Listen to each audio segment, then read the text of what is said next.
this week, Saturday morning, 11 a.m. on the Mission. Beautiful Phoenix, Arizona, right off Glendale Ave. You know the situation. Today we are talking to the one and only Timbawolf, Bleez. What up, though? Let me give him a little whoa, calm that down, a little applause for my man. Thank you so much. I'll point the right way over here on the camera, over here in reality. I don't know where's my camera at. Well, let's tune that down. You're right up here. If you want to talk to him at home, you're right up there. Sure. You got the platinum blueberries I see you brought with you today. Yeah. Yogi Westwood would appreciate those, I'm sure.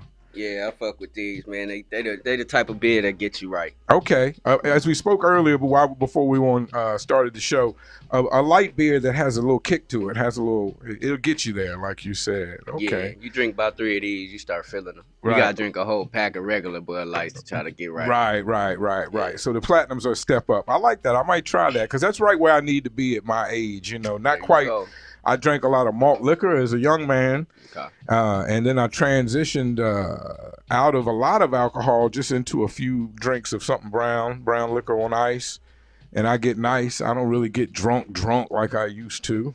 Can't really afford to. How you doing today, Bleez? It's good to see you. I'm doing good. It's been a fun little day. It was the first day I was virtually learning with my kids. So. Oh wow, you're just getting into that, huh? Yeah. My son, fortunately, is more in a daycare situation, so they haven't shut that down. They haven't changed that yet. So, yeah, how is that? Getting used to virtual learning with the kids at home? It was a little rough at first, but then they start tuning in because I got two autistic children. Oh, okay. So, God bless. Yeah. Okay. All right. Well, hey, that's a lot to talk about right off the jump. I would like to start where we started at. I believe it was performing at D&D's, Eddie's. You were performing on a show there with somebody. I believe that's the first time I encountered you. I enjoyed your music. Do you consider yourself an R&B artist, a hip-hop artist, a little bit of everything? What do you consider yourself? A little bit of everything, because I do everything. I think, I write songs for people. I produce the beats behind them. I'll engineer them. Okay. Sing, I rap. I can do some rock if I wanted to, Right. I'm sure you could. Well-rounded. Did you grow up in the Phoenix area or did you move here? Moved here from Minneapolis, Minnesota. Okay. Minneapolis, Minnesota. Okay. Bird Flu, a few other people I've met have come from Minnesota specifically. A lot of people from the Midwest in Arizona. Yeah, everywhere. Really moving to get out of the cold, maybe? Is that what it is? I don't know. It could be the cold. It could be just the dangerous cities we be living in. And dangerous cities. That's one of the most shocking things I've learned because growing up in Virginia, I'm only 3 years here from Richmond, Virginia, and we never thought of having problematic cities in Minnesota, if you will. That's one way to say it. We just didn't consider that there was things like that going on in Minnesota. To be wrong, what I found, but right or wrong, we thought it was mostly white people in Minnesota. So we didn't know there was that kind of problems.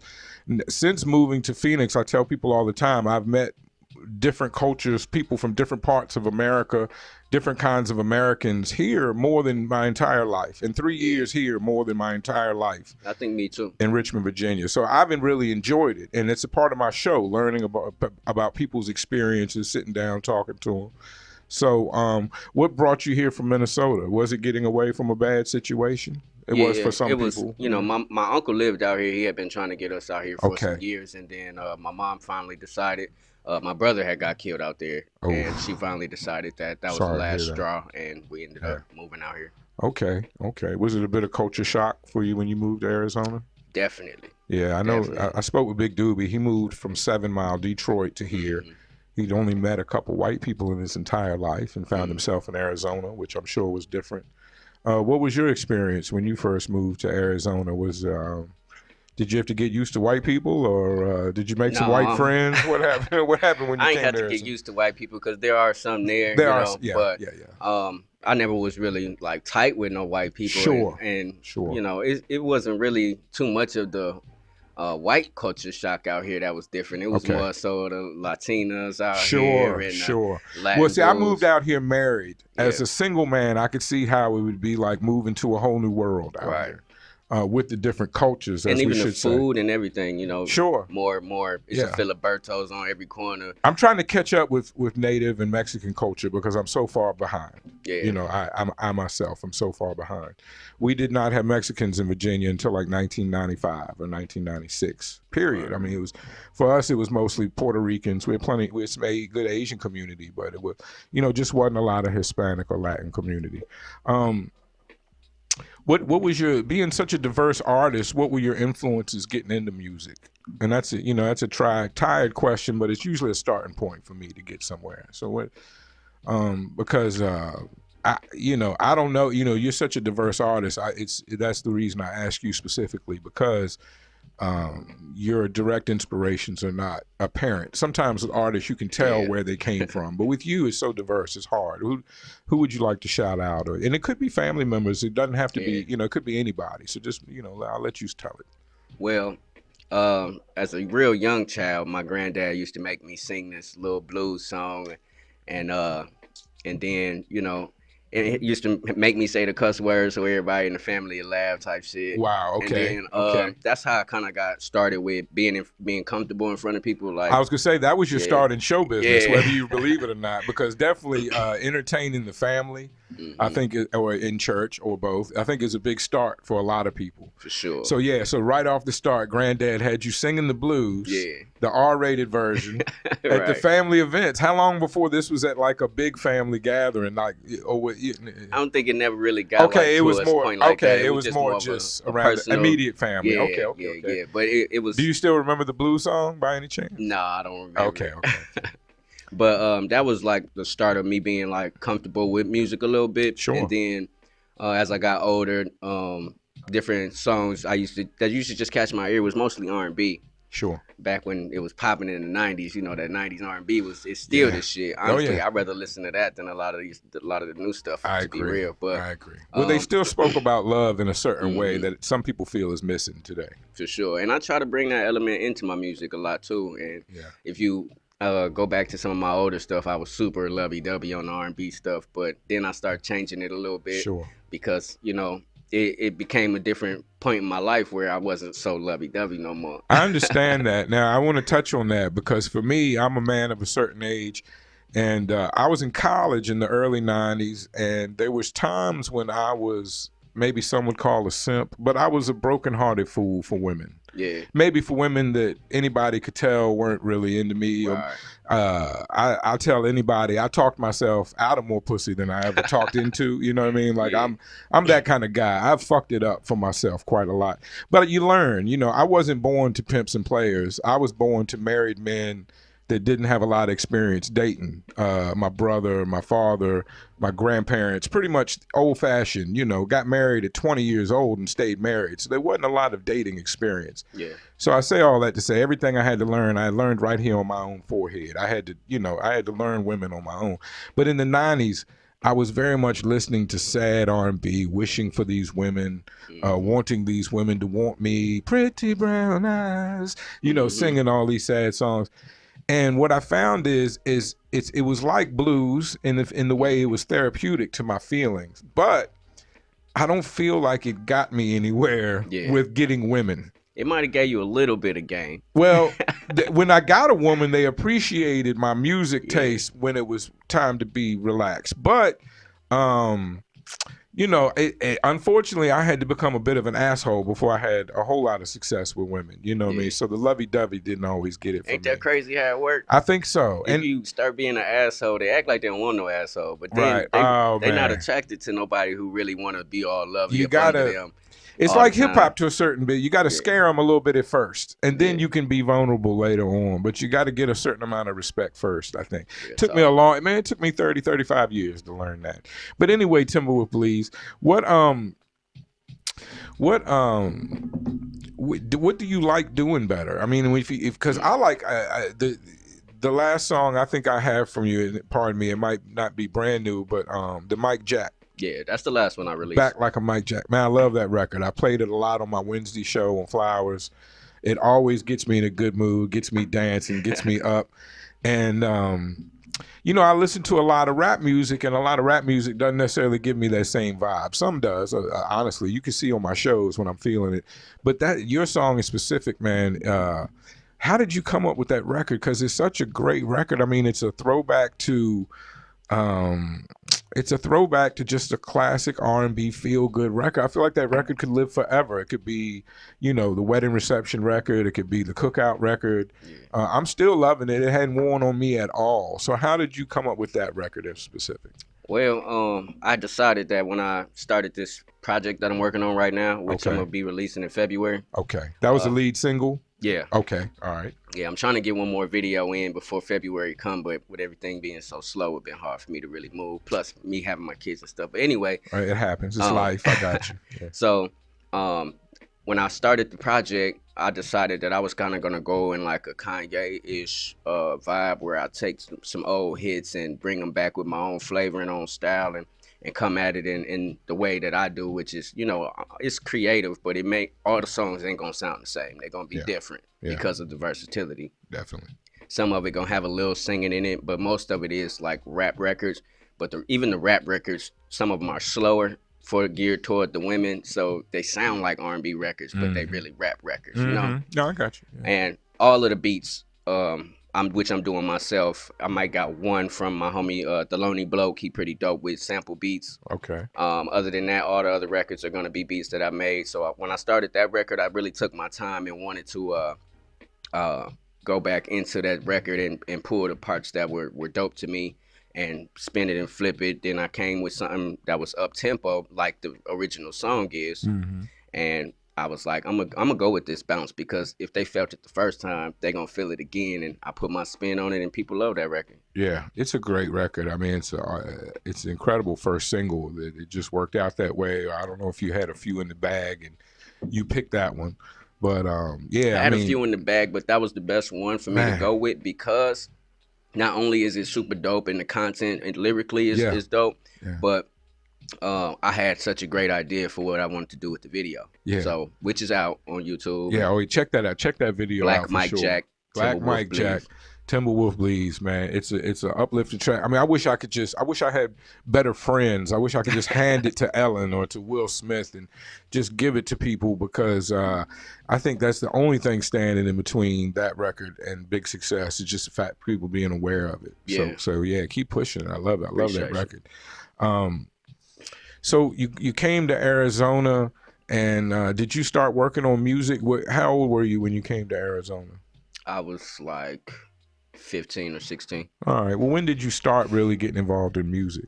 Way back in Minnesota. Okay, back then. I was a youngin'. Before you said you started performing with your granddad. But when I really started trying to do music is I was probably about 11 years old. Okay. And my brother had came a kid home. Group. Yeah, no, I wasn't no kid group. Oh, you was an independent solo R&B sexy star at 11. You just that would have been different. We haven't seen that yet for sure. Yeah, the 11-year-old. Hey, baby. Let me laugh. Now, when I first started though, I really wasn't singing that much. I started rapping because my brother had came home. My oldest brother, he go by Killer B. He dope. He came home with a CD. It was like the first time I really recognized that like somebody around me could do music. Like before then, it was just like I'm never gonna end up in no studio unless I get one. That happens magically somewhere. Yeah, that's the way it was in my day for sure. You know, that happens somewhere. It's like magic. I don't know how that happens. Most people don't. I grew up with nobody that did. Eventually, I found myself in the radio and recording studios, and you figure out it's just like any other job. It's practical, you know. It's steps. It's things that happen, you know. I mean, as a youngin', like my mom used to always get us like whatever keyboards and type stuff that we wanted for Christmas type stuff. So she definitely had a big hand in the start of me wanting to do music. Right. And then she always supported me all the way through it, helped me get through college. I actually have an associate degree in audio production and everything. That's incredible. So, that's different. I don't hear that much when I'm in here in the studio. Actual college degree in music. Music production sounds good. Well, maybe that leads into why you're so able to be diverse and why your music sounds so good. Appreciate it. So when did you hook up with any musical conglomerates when you got to Arizona? Or when you got to Arizona, who was running shit on the local Arizona scene, if you want to give them a shout out? Honestly, I don't Anybody, even know nobody? because when I first got out here, I was way in surprise, Oh, and okay. it was like Okay. I was kind of out of touch with what everybody else was doing. So Sure. like You in your own world kind of? yeah, All and right. then I was just still doing my music in my room and putting it out on what maybe MySpace back then type Okay. shit. I got And you I there. ended up meeting a few people that's dope as hell, like Merk. I met him Okay. over a long time ago, back Sure. when we was still in high school, Right. and Making a we lot did of a couple waves now, records. by the way. I Yeah, will let he's William doing. Buford know that I'm not really the current event show. That's why I haven't been covering what's going on with Merkham's, but he's making a lot of waves like right now. Yeah, big ones. So yeah, so that's when you started associate. You went to high school with Merkham's, is that what you I ain't said? meet him in high Oh, school. okay. I just knew Oh, of him, and we oh, did a okay. record or Oh, two okay. I together. got you. I got you from way back then, though. Yeah, Okay, well that sounds like a good jump to get started with. right. I feel like I cut you off. Was there somebody else you wanted to mention or shout out? um, well, When you first got involved or first started circulating with other performers in the area? mostly it was just like I always do. I start my own shit, and then people start being a part of what I'm doing. Like solid people. The first people that I actually did music with, we started a group called TRK, and it was the Rising Kings, and Okay. that was through friends I did go to school with, and I was like skeptical of all niggas. I was like, I'm just finna be on these broads out here. I'm finna just chill. I don't know Right. nobody out here, so I ain't Right. really trying to get to know niggas. And then it just happened like me. I just start making friends off almost fighting most of them, and then we end up getting tight type shit. And then one day they all had my back when I was about to go scrap. And after that, I was like, "Shit, y'all want to go do some music at the studio?" And after that, we just That's kept incredible. rocking. Yeah. Yeah, What goes on in Surprise?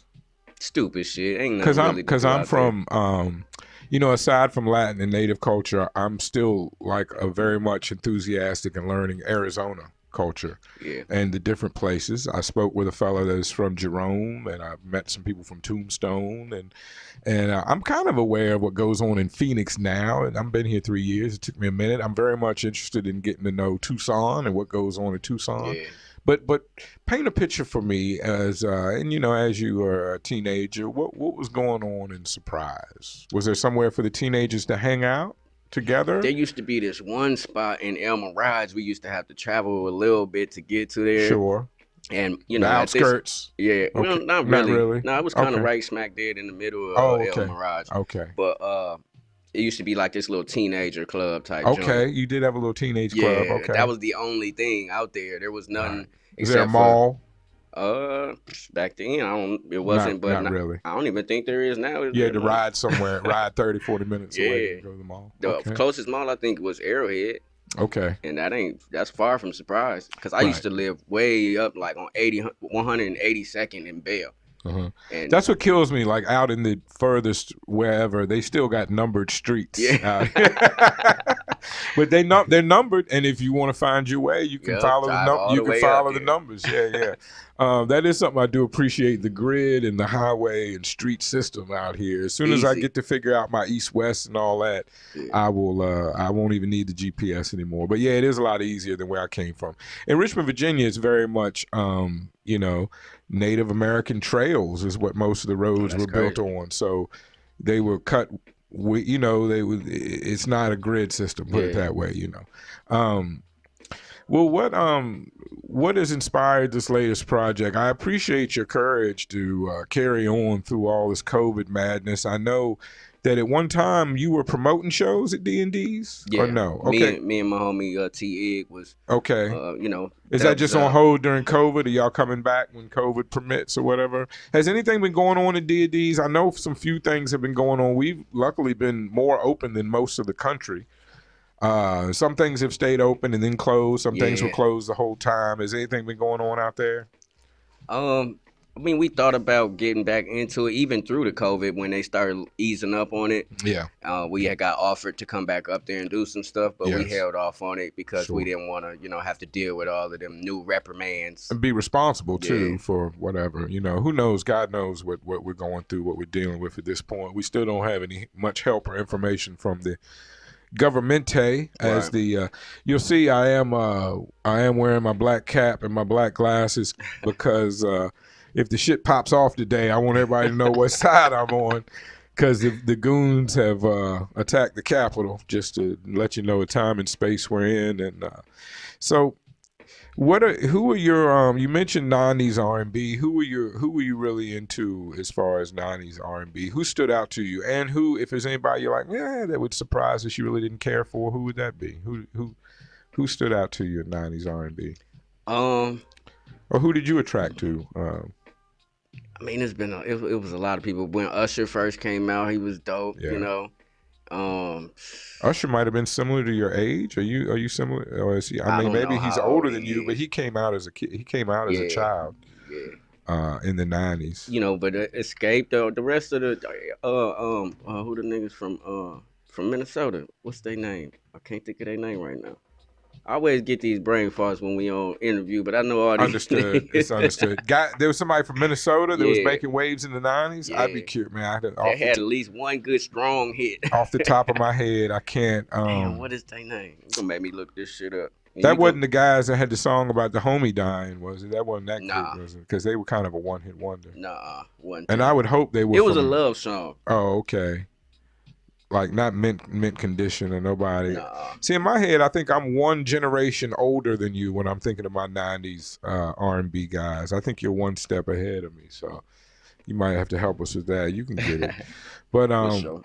the name Timbawolf Bleez, which is very a good name because I remembered it immediately and I Yeah. attached it to you, and I've never forgotten your name. So where does Timbawolf Bleez come from? Timberwolf, I don't know Timberwolves. I wouldn't think. Maybe they have those in Arizona, like up in the mountains or the No, Timberwolves They is. feel like more a Canadian I thing. based it off of the basketball team, Okay. Minnesota Timberwolves. Minnesota Timberwolves. And there you go. See, that I'm was just to stupid. represent, back home, no matter where I go. Okay. You know what I'm saying? And then Bleez is just the nickname everybody start calling me in the streets. Right. I used to smoke a lot. That's probably why they called me Right, the blunts, Bleez. Well, thank God they gave you the nickname and you didn't have to give it to Right. yourself and tell all I your put the homies like, Timberwolf in the front. from now on, I need y'all to call me Bleez. I'm not Right. Tom anymore. You know what I mean? You don't. Nigga be like, man, shut up. Yeah, you don't. You don't want to have that conversation with anybody about a name change. Fuck that mean. All the good nicknames are given by your friends and Yeah. not self-assumed. What do you think about this whole Tory Lanez might have a song with the baby? People are Next. Next. You moving on? No, from that? Next is the name Next. of the group. Okay, yeah. They definitely had. Next was They definitely. had a few bangers. I had a couple of their records. Yeah, Okay. sure. I knew I wasn't tripping, but I couldn't get the damn No, name. with they.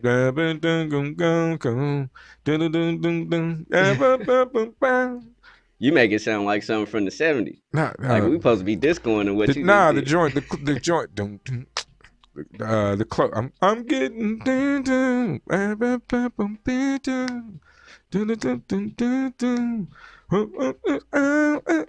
don't need me to sing, but I was with you on it though. I don't think I'm hitting it. But anyway, but yeah, now next, I didn't know they were from Minnesota. You could have knocked me over. Is Minnesota a state like Richmond was a city and Virginia is somewhat of a state that, and at least when I lived there, you had to kind of leave and come back.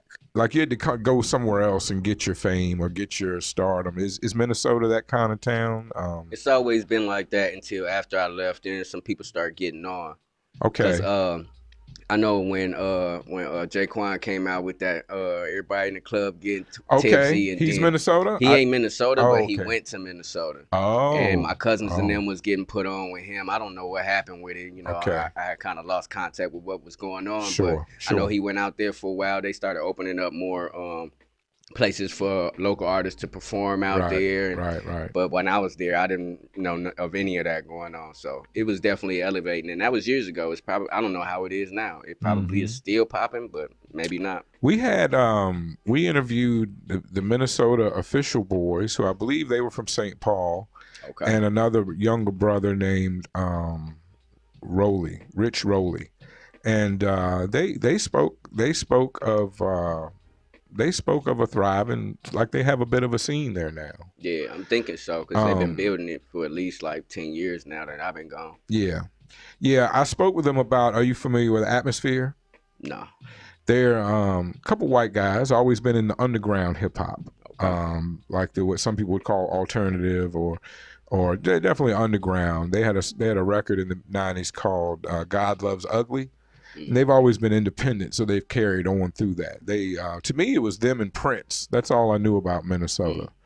And they, and the young guys that were speaking to that, they said, a lot of people paint Minneapolis with the Atmosphere brush, thinking everybody's underground or everybody's like, some people would say weird rap, but they weren't. They were very much street, very much hustle rap, and felt like they were trying to change the image of the city or trying to change the flow. So all that's going on while you're not around. So yeah, I don't think that you can really just change the flow. Either people gonna get with it or they not. But you still gotta live what you're doing. Well, I think what they put want, your music how you want it to be. want maybe a more current or more street artist to probably pop off from Just like you from said, Minnesota to kind of make the state look differently. But it's hard though because even if that happens, like the support is not really there. Like even when Body Tied Up like a Subway in Harlem, shit like that was out here. Willie North Pole. Yeah. When Willie North Pole popped off, he had all the range in the game to all the range in the world to be in the game and still have longevity. But the support wasn't there. If he'd have been doing some Latin hit out here, maybe it would have popped off. I feel that completely. Do you think that this environment has changed at all? Do you think it's a more supportive environment now than it was when he was emerging? Yeah, for sure. Because there's more like local hip hop stuff going on, so people are more aware of the hip hop scene out here. So then it either makes them either support it or not. And I think I've seen more turnouts in shows recently than when I first started performing out here. Not just because of who I am, but because more people are coming out and they're aware of it. I think it's a tremendous amount of artists, and I've told everybody that I'm at the age where a lot of people that were lifelong hip hop fans kind of shy away from hip hop. It's a familiar thing where, you disconnect with the younger artist, or you just don't understand the current situation in hip hop. And I DJ, so I've stayed current. But what's really invigorated my love for hip hop is the Arizona artists, and you're included in that. You're one of the people that makes the kind of music that I get excited to listen to again. And I didn't always get excited about listening to new hip hop. There were phases where it was exciting and not exciting, or because I'm an old head. Some people would call me a purist. I still like boom bap, scratching. I like everything. I like the whole plate of hip hop, but some parts of it can be difficult. Drill music, I don't get. I don't feel like I can support drill music just on the ratio of people dying and or the enthusiasm of the killing, that seems to come with it. I think it's something in the energy of music, period. Like if there's bangers on the radio talking about killing it, like when Waka Flocka came out, it's going hard in the motherfucking paint, nigga. And motherfuckers start wilding more. It's more. It made radio, and it was on the radio all the time. Oh, sure. People would be in their cars. Next thing you know, they road raging because they got that energy from what they've been listening to. I be having to tell some of these women sometimes, like, y'all need to be careful what y'all listen to, because then they have you acting. You're gonna lose your man because you want to listen to all these women telling you, I don't cook, I don't clean, I don't do shit. You know what I'm saying? And then you start thinking, oh, if you gonna do it, I'm gonna do it too, and all of that shit that's in that music. Y'all need to listen to some of them oldies and get y'all shit class back. Get your mind right. Let it be just entertainment. Let some things just be entertainment. Right. It's fine to listen to it, but if you're gonna let it affect your energy so much that it might change your life, maybe it's not something you should be listening to. I can relate to that when Grand Theft Auto came out. and it was such a big change in video games. I'm not a gamer, but I stepped back into gaming to check it out, and I played it for 2 or 3 hours for about a month or two straight. And I swear I would start getting the urges to run red lights and drive on the sidewalk and shit. So I do think, as much as I don't want to hold music or entertainment accountable for people's actions, I do think repetitively watching stuff over and over does wear on you, or does change your mind, or give you, at least it gave me impulses. Now, I was in my clear head, and I know I don't want to go to jail or talk to the police, so I didn't run any red lights, and I didn't drive on the sidewalk. My mind was able to overcome the impulses, but I can definitely say the game gave me impulses in real life to do crime, because I got used to doing so much crime and in the video game. And getting away with it. Much like speeding on the highway in Arizona. Yeah. I would never dream of going 90 as much in Virginia as I go in Arizona. That's for sure. And that's a bit of self-snitchery, but y'all gonna have to catch me out there, Mesa PD. I love the freedom of Arizona. In Virginia, we always imagined we were living in a police state. But you never really understand that you're living in a police state until you get out of the police state. And so the laws here are strict, and I know there were times when they would put people in a field in the desert to be in jail and shit. I know all that's hard, but I don't think people here realize how different and rough it is in other cities. The police are much more vigilant. In Virginia, much more ambitious, shall we say. The way they let people speed on the highway out here, the way most people can get a gun, the way you have medical and now recreational marijuana, feels much more like freedom in America to me than where I grew up It's at. give and take, like you said. Like, them laws is cool out here that we got a little more freedom with the stuff that we want to do, like speed and, and all of that. But it's like you said, like in the other places, it's more like you make one mistake, you getting in trouble all the time. Out here, you get in trouble less, but when you do get in trouble, some of them laws will hit you hard. They throw the book at you, and that's what I was gonna bring up. That like if you do brandish or shoot your gun improperly, then it's a harsh penalty. Or if you get caught doing something with marijuana or cannabis and you don't have your card, then it's a harsh penalty. Where so it's freedom, just don't fuck up. Where in Virginia, it very much felt like just don't fuck up. Like there wasn't a lot of freedom. It was just a whole lot of just don't fuck up. So I mean, you moved out of Minnesota as a teenager, a mid-teenager. So most of your life has been experienced here. You mentioned, before we get into any serious stuff, I just want to say this artist really knows how to make a host happy. Now he's wearing, as you can see, the Scully, the black and red. Suge Knight would be very proud and happy with the black and red Scully. That looks incredibly good. The logo is stitched in crisp and clear. I love how it looks. He gave me the Mr. Network special, which I love. I think I'm gonna hang it on the wall because I have trouble wearing white. Whatever I wear white ends up not white. But when I have an event to go to, I'm gonna be fresh to death with this all Dubs Up Entertainment. Is that the name? BNT. Is that the name of the music company? That's the LLC. That's the LLC. So you could do clothes, music, all kind of things under Dubs Up. Well, I appreciate it. Please, thank you for bringing me stuff. I'll be wearing this and talking about it for the next few weeks. That's how I do when people bring me merch. And so I always appreciate that. So Dubs Up, or do you have you said you had a partner in Dubs Up ENT. Did you want to give them a shout out? Two partners. Okay. J.M. Ali and or everybody know him as Smooth, and T. Egg. Okay. Yeah, you know T. Yeah, I met T at the I was DJing. I think we talked to him. And he was so excited about when you was about to get ready to spin. You remember scratching at the reggae? I played some reggae for him. If I remember. You scratched. And I scratched. Right. He was like, man, was he a previous New Yorker or something? Where was he from? He's from New York. That's what it was. That's what I remember. So he appreciated the reggae and the scratching. I'm still scratching every now and then. I've had a lot of people approach me to do some new shows. I don't know if I have time with that. We're looking into it. I did. They were crazy enough to vote me Radio Personality of the Year. So I just want to let you know, for the record, You are on award. They ain't wrong. You're on award-winning show right now with an award-winning host. So if just to be clear, for the internets out there, that's what's up. Congrats. Yeah. My wife is already between that and my birthday, which is coming this week. I'm going around getting all my free pre-rolls and grams. But my wife is fed up with me. Between me winning that award and my birthday, she's already fed up. My head is swelling. I got this hat on to try to hold the swelling down on my head. How do you feel? You seem like a real mellow guy. Online, a lot of artists, especially in the Arizona scene, there's a lot of internet goings on. There's a lot of people fucking with each other. We call that fuckery. There's some blatant and some subliminal hate thrown around, especially around festival and award season. Mm-hmm. What are your thoughts and feelings on the Arizona music scene?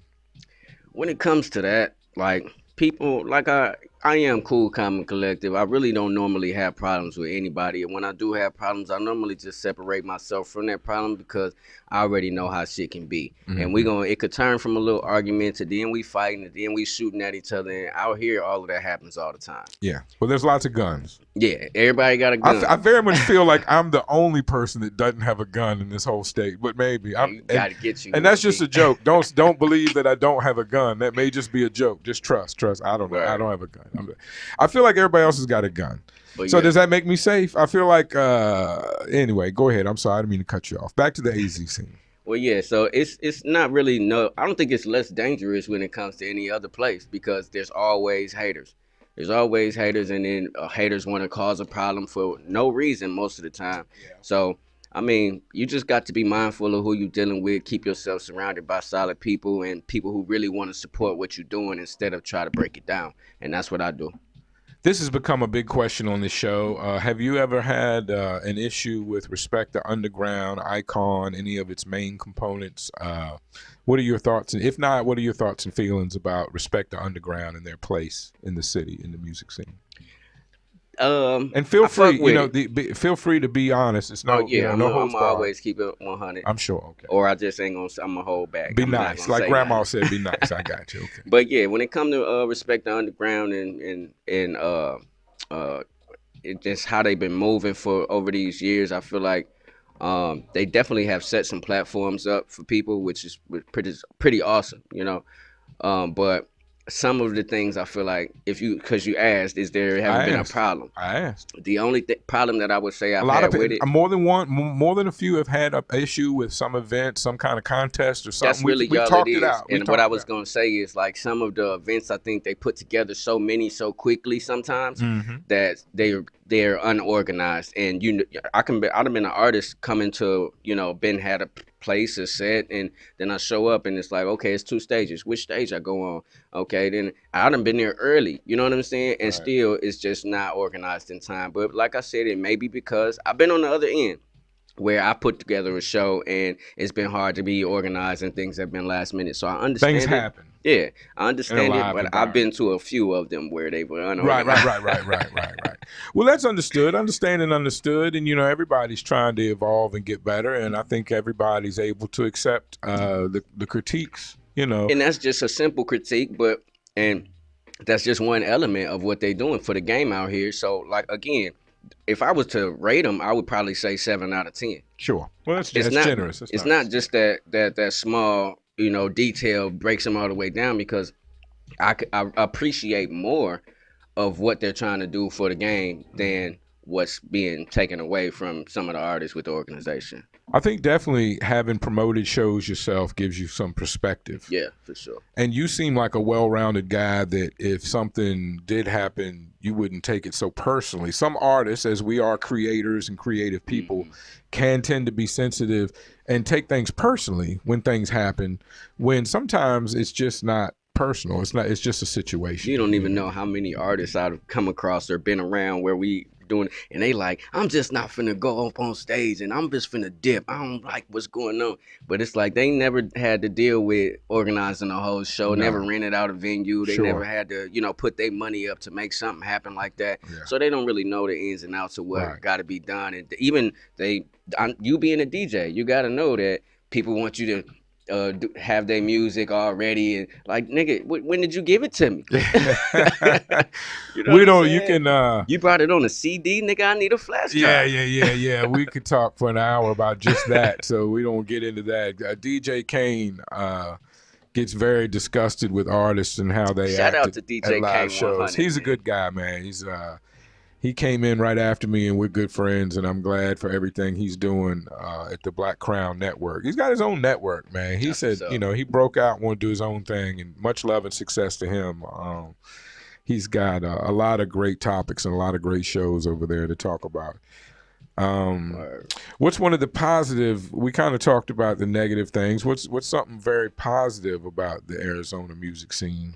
So we don't want to be haters and be all Yeah, negative. What's positive? There's a lot of positivity around here. definitely. I think that the people who do work with each other come up with some great. I do a lot of studio work. Yeah. That's what I was gonna say earlier because you had mentioned Black Mike Jack was the last thing that I had put out, and I agree with that. But it really ain't because I've been working with so many artists. I Okay. got homies from the GFM, you know what I'm saying? Goodfellas Music. Okay. And they been pushing shit out so crazy. Got new videos almost every other 2 weeks type shit. Are And you engineering their music or are you not producing all their of it, music? but not all of it, but recently a lot of Certain it. pieces. Oh, okay. Yeah, Recently a and lot of it. so Okay. about 3 or 4 tracks that I done produced been dropping since I've been Nice. sitting, and that's just from them. I've been had plenty of artists coming in, and that's really where I've been seeing my little donkeys coming in here and there. Right. It's Well, that's been good. sitting Yeah. down Yeah. and working on making other people sound great while I'm finishing up my project as well. So Right. Well, that's just another thing about being diverse, being multifaceted. I mean, I've been a DJ, a promoter, a rapper,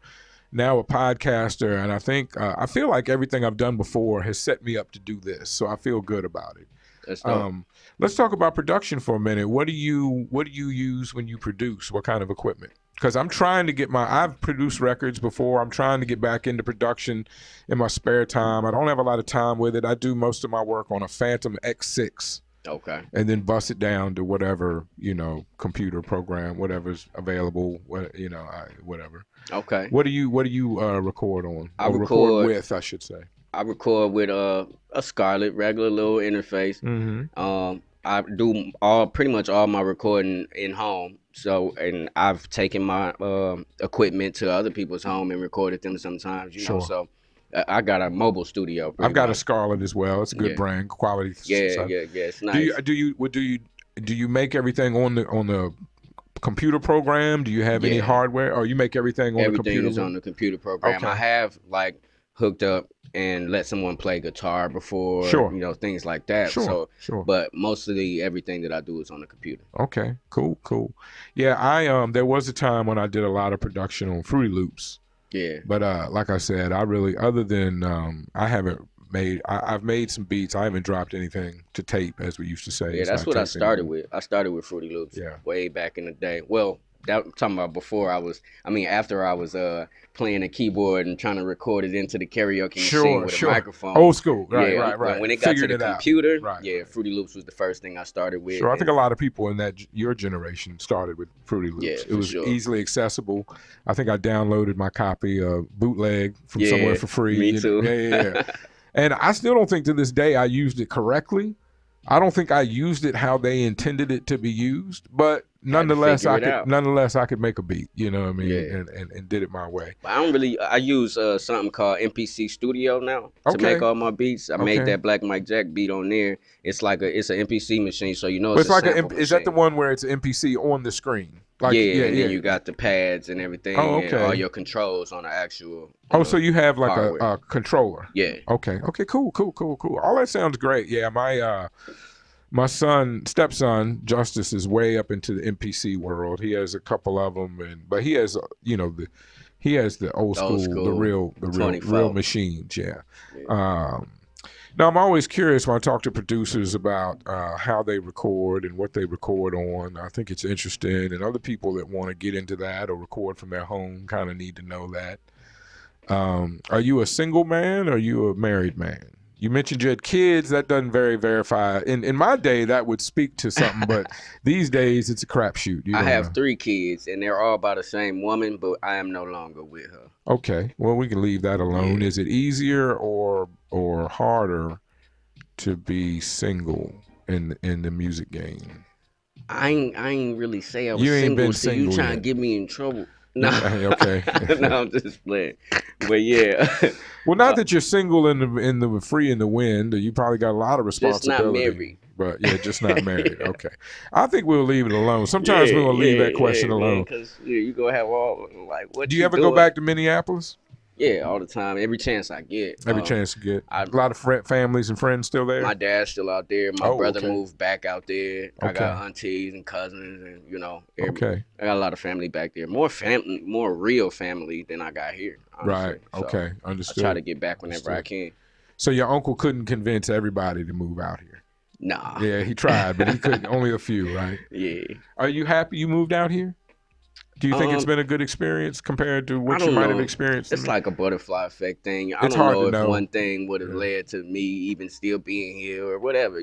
So I'm grateful for my life so far. Okay, that's Thank good. That's a God. good way to answer that. Yeah. You mentioned two of your children are autistic. Yes. Now I don't have any experience with that. So um, I just hear words like spectrum.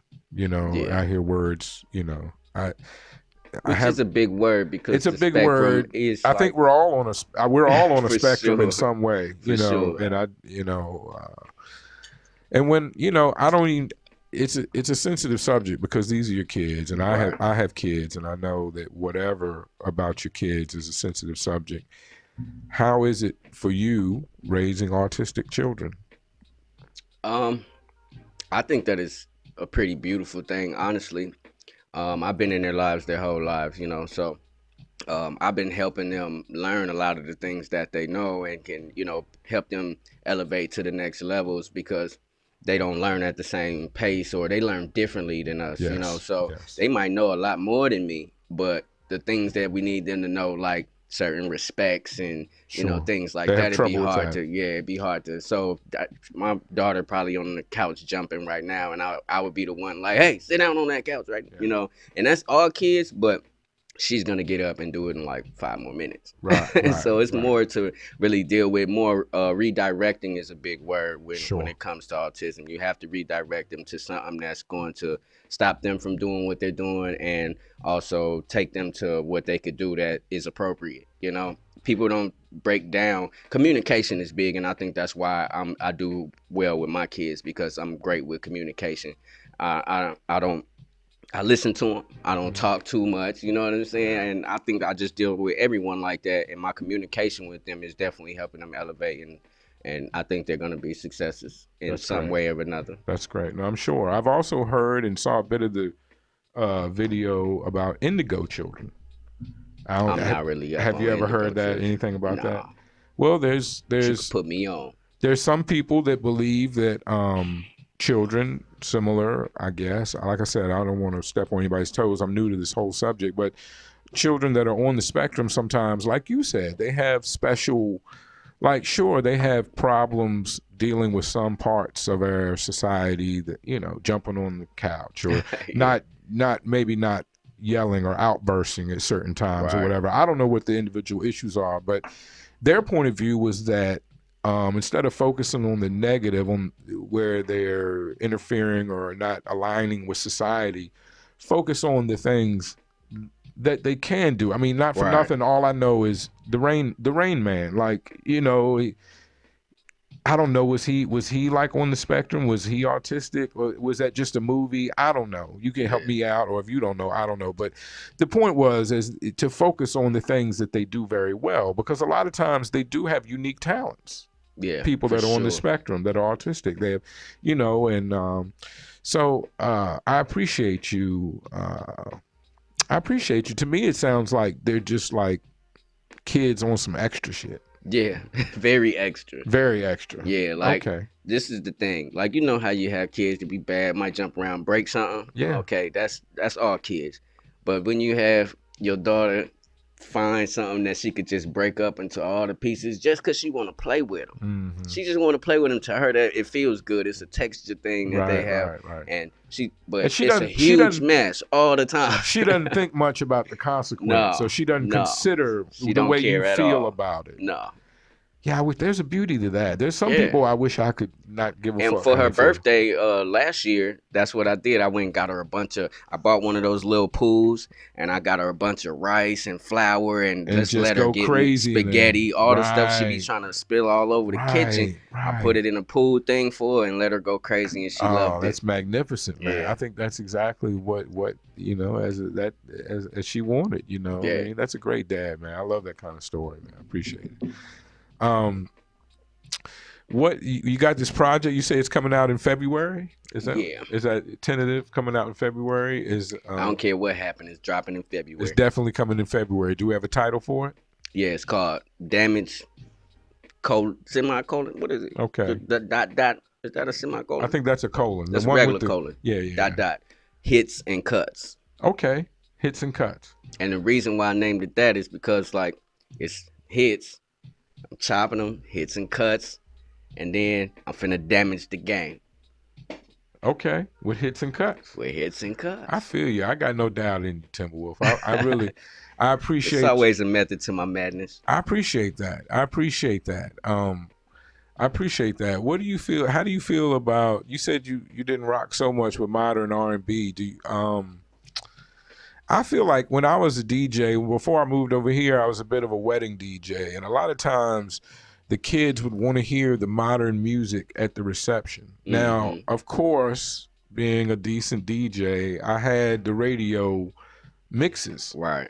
But what I would find is the subject matter was so nasty that it Mm-hmm. didn't matter that they weren't saying curse words or cuss words rather. I still didn't feel comfortable playing the music at a reception with grown-ups around Yeah. because the message, the content was so sexually directed, I guess. Where I come from an older day, I'll admit I'm an older man, but I come from an older day when there was more poetry about it. There was more misdirection, as you would say. Like Right. it wasn't so direct. It's Like, a different way girl, to say the this, same thing. yeah, a Yeah. more poetic way to say, I'm gonna give you a throat, baby, or lick out your asshole. Whatever they Yeah. saying out there.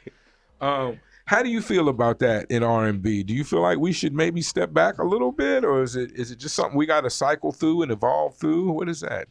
Or do you not give a fuck? Am I just an old fuddy duddy? That's a two-part thing. Sure, take your So time. the first thing I want to say is I don't really have a problem with the modern R&B. There's some great artists out like It is. It's Eric not right. Eric Bellinger is one of my Eric B. favorites. Yeah. Yeah, he I've been rocking with him since before I even knew about it. I put my cell phone to him like, damn, who this nigga? And then Usher had put him on a little mixtape, whatever. He was like shouting him out, and I was like, this nigga cold. When he first came out with that, if I ain't thinking, I don't wanna. Mm-hmm. Yeah, I was like, this nigga raw. But anyway, he one of the cold people. It's a lot of cold artists that's doing things. But to answer your second part of that question is, do I think people should do I think we should fall back on some of the sexuality in some of it?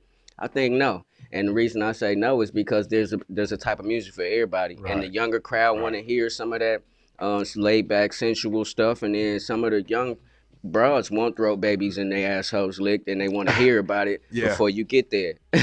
I guess that's right. To each his own is Yeah. what I should say. What I guess we should say. But To then each you his have own. like marketability. When I'm thinking as a businessman now, marketability. If you got the project where everybody loves this love song, and then that's the only love song on there that makes sense to them in a sensual way, and the rest of it is licking assholes, then your project probably ain't gonna do that well. Right. Right. So where do you go with that?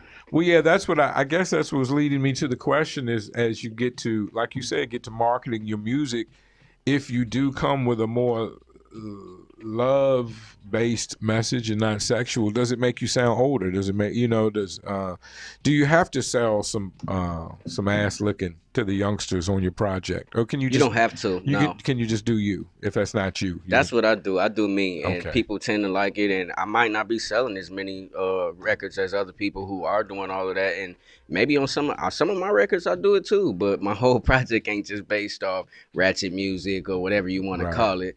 And I just try to be creative and do what I feel, and hopefully people resonate with me, and I be getting a good response. Do you think Marvin Gaye's family was justified when they sued Pharrell? Do you think that song was too close to Marvin Gaye's song? No, I don't. I I didn't. There's a fine line that a lot of people walk in this music industry, and I think he was definitely pushing the line. He pushed it. But I don't think it should have been granted though, and the reason why I say that is because what I learned in school, and what I learned in school was speak on it. Thank you.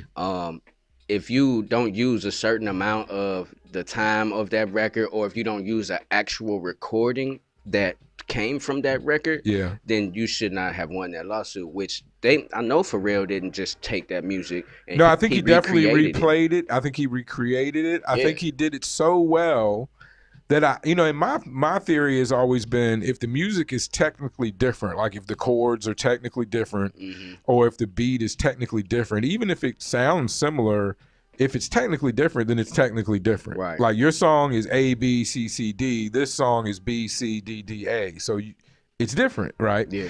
And I think that's what Pharrell did. But I think Pharrell was so brilliant in his reproduction. Right.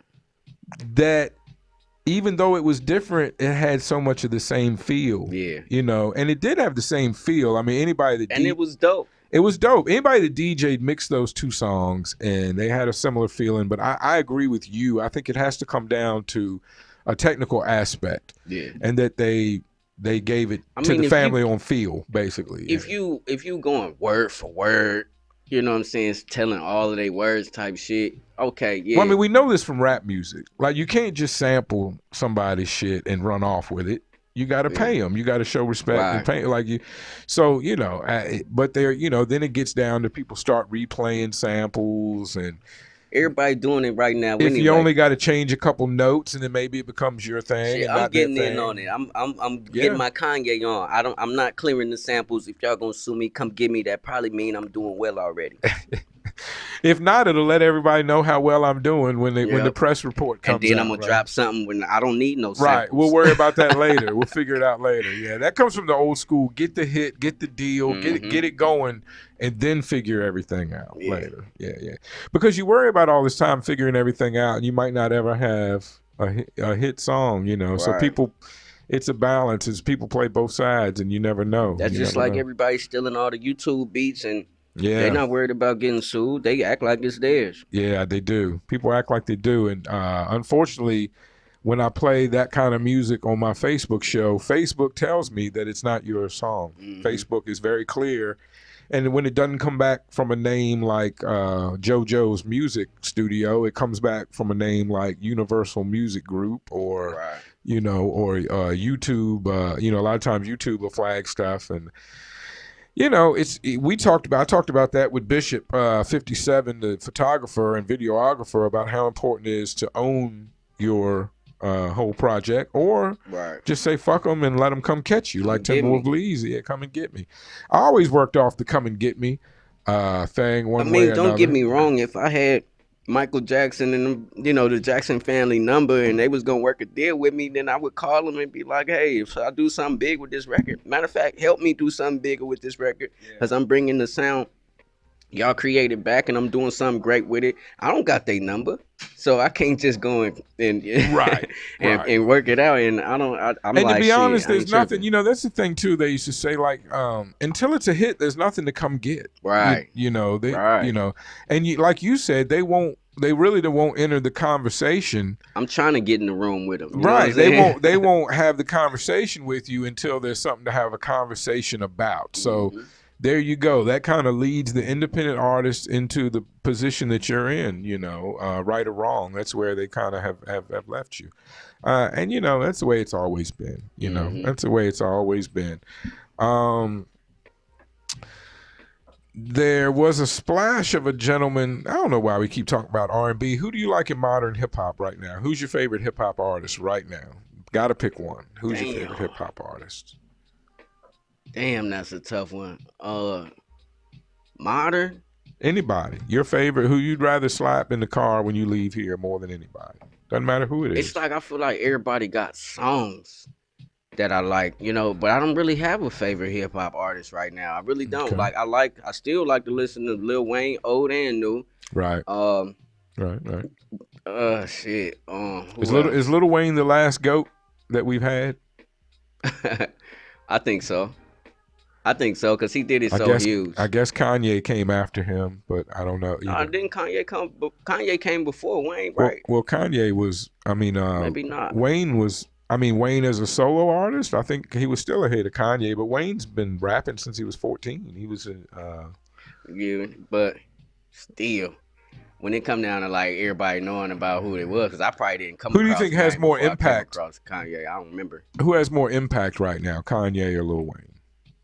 I would say Lil Wayne. Then Lil Wayne's Only because Lil Kanye, Wayne's the last goat. That's don't what I was nobody give a saying. fuck about Kanye no more, except they want to put on the news about his marriage and all that shit. And, nobody care about Kanye that. fucking with Kim and Lil Wayne fucking with Trump. And Kanye don't got no motherfucking hit music that I like out right now. You know what I'm saying? Nah. Now Kanye's music Lil has Wayne could taken a still back drop a step. verse on motherfuckers and it'll be hard as fuck. That's true. That's a good point. That's a good point. I think Lil Wayne may be the last goat.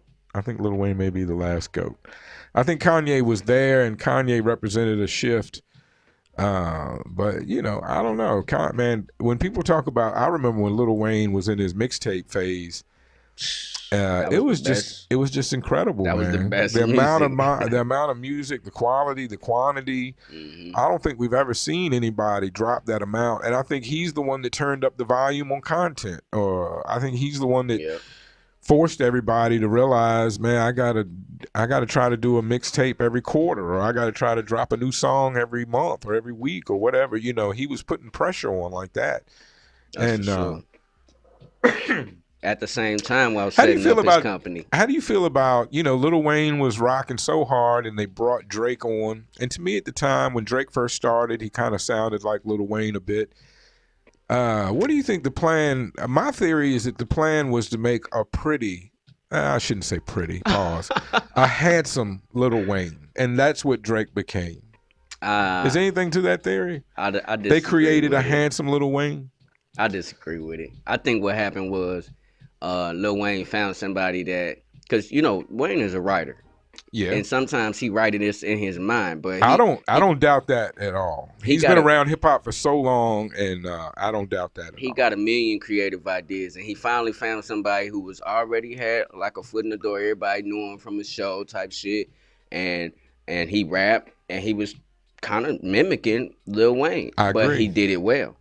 Drake has been accused of using ghostwriters, people feeding him lines. Do you think when he started the Cash Money, Wayne was feeding him or helping him write or assisting him or teaching him how to write? I think that's just natural, and I don't think there's nothing wrong with that. I help people with bars all the time, and I'm just producer on the record. Sure. I'm not even asking for nothing for the bars, you know what I'm saying? But it's just a part of getting the record done and making it sound good. And hopefully, if you do something with this record, you might show me some love or just let me produce you again. Right. You know, do you proceed with that in a suggestion manner? Say, hey, instead of saying big cow, how about saying, small horse or something like that rhymes better, or that something that maybe makes the song flow better? It's always a suggestion, especially when people are paying their money. Sure. You say, hey, man, why don't we try it this way? I always found it was better to just get people to try it the other way, and then, hey, let's just sit back and listen to both of them. And then we decide. We do everything over at the lab. Okay. What's the name of the studio? If I want to hire time, can I just contact you and buy studio time? I mean, I used to have my studio called the Ghetto Studio because that's how I used to rap all the way from when I was a kid. But right now, I really don't have no name for the studio. Motherfuckers just know, come fuck with Dubs Up. We're going to get you right. Okay. Dubs Up. Well, like the Washington football, the studio with no name, like the Washington football team. Come through. You might not know where it's at. Okay. It's based undisclosed on location. You got to know. If you know, you know. You got to know. Right. Pull up. All right. Well, that's incredible. Is there anybody? Are there any features on your project? You spoke about knowing Merkham's for so long, and he's getting a lot of love. And I would just say, for the record, I just got put on to Merkham's a few months ago, and I was blown away by how well he raps, song structures, collaborations with Khalik and other people. So I feel like he's on deck. Is there any features on your album, or if not, is there anybody you're looking forward to working with that you have not worked with? Well, I'm gonna start by saying Merkham's is one of the features on my project. That's incredible. Awesome. On a song called Timely. "Further Out." It's dope. Timely. Let's get Yeah. him floating to the top. All flood rises, all Actually, he on boats. 2 of the tracks I'm gonna put on the joint. Incredible. Great. Um, the homie Bloke is the lonely bloke, the one who be doing a lot of production with the team, and you know he dubs up too. I got King Squad. That's my group. That's my niggas I ride with in the street. That's my everything, and then dubs up is the business. So, you know, we it's all an umbrella, and he been there since back in Surprise too. You know what I'm saying? So, he working on something for me, and he supposed to be getting that done for February. We'll see how it go. Yeah. But I got him. Who else is on Nobody? Oh, J.M. Ali, my other business partner. Okay. He sings R&B as well too. Incredible. All right. He can rap too, but he act like he don't want to rap. Understood. He's trying to get some girls. Understood. You still get more girls singing than rapping, I believe. Yeah, for sure. Mind, yeah. But yeah, other than that, I don't think I have anybody else on there just yet. I might That's a strong lineup, though. Yeah, I might last minute throw one of the other homies. Zay Stone be doing his motherfucking thing. He be helping me put some things together. Okay. Oh no! I was about to give some away. I got a song with Just the Empress, but I forgot that's not. Oh, actually, that is going on my project. Okay. Yeah, it's called. Right. I'm a big fan of Josh. Shout out to the Empress. Yeah, Just the Empress be doing her motherfucking thing. City to city too. She done moved away, came back. She gets around so much, and her music is so quality, and she's got a great lane that she's, to me, heading in. The leader of, I should say, is what I meant to say. It's crazy because. What? Oh my God! Hold on, I got an Amber Alert on my phone. I got to disrespect real quick. It's crazy because I've been working with Just the Empress for like a couple years now, and this is our first song that we have together. Incredible. Going on my project. Wow! What took so long working with Just? Well, nothing really took so long. It was just that every time we linked up, it was always I was just recording her tracks, making her sound beautiful. And I was just so busy at the time. Oh, I see. You recorded her. Y'all worked together, but just not on a project, not on a song together. We don't have any songs together. I done produced beats for her, produced records for her, but we never had a song together. And it's a few artists like that. I don't know if what is it? I don't even know what to do about all the artists that I work with. I don't have no song with. I need to start. They don't think I don't fuck with them or something, huh? I don't know. Maybe you're too busy making that money, making that studio guap. Making their ass sound good. Yeah, it ain't even necessarily about the money. Sometimes I be hooking my people up. You know what I'm saying? I be like, fuck That's it. What's up. Throw me some, just hit me on the love. Bring a bottle through, nigga. I'll show you some love, whatever. Right. You got something you trying to do. I be showing love to my people for real. That's love. That's what's up. That's love. All right. I got one more question before we get out of here. I will say it's been my pleasure talking to you. Thank you so much for coming in. My pleasure, man. Thank you. This is the mission. We want to sit down and talk to artists so you can share your experiences and your gems. And so it's for people's entertainment and it's for other artists' information.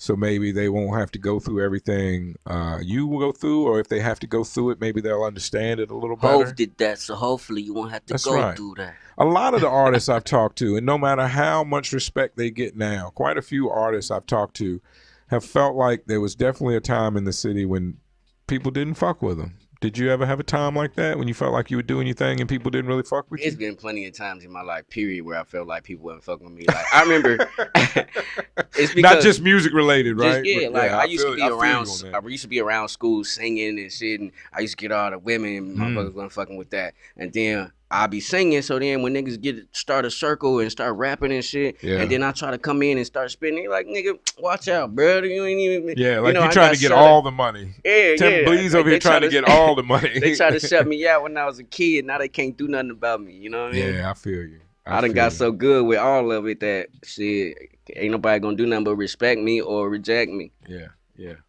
What's the name of the project? Damage. And it's coming out in February. Hits and Cuts, and it's coming out Damage, in February. Hits and Cuts.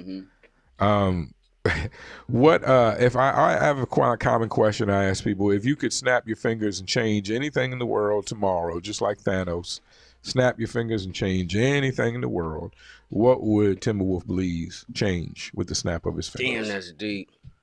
Shit, I would just change people being more happy with what they have. That's beautiful. I feel like people don't. appreciate the good things. They always look at all the negative things. And if I could just snap and be like, nigga, pay attention to all the great shit in your life. Yeah. And to everyone, I would do that. That's like some the Ghost of Christmas Past shit right there. I like that. That's what that is. So you go visit everybody, show them the great shit, go show them how bad it could be. I don't want to. Yeah, I don't want to snap them out of it. You don't want to be the one to do it. Nah, yeah, I'm a sinner nigga. Go get their ass. And motherfuckers is ugly and mad and asleep. I don't want to visit everybody either. I want to say thank you again for coming in. It's been our mission. It's been my pleasure. I know everybody is appreciating this. This will air Saturday, 11 o'clock at our normal time. We did pre-record the show because my beautiful wife is taking me to Las Vegas. Yeah. Thanks to all our wonderful listeners, everybody that voted for me. It's going to be a big year, 2021. We're taking the show to bigger and better places. Damage, the cuts, hits and cuts, not cuts and hits, hits and cuts. In February, Timbawolf Bleez, the one and only. Thanks for hanging out with us. You are here today with the mission. That's what it is. Thank you so much for coming in.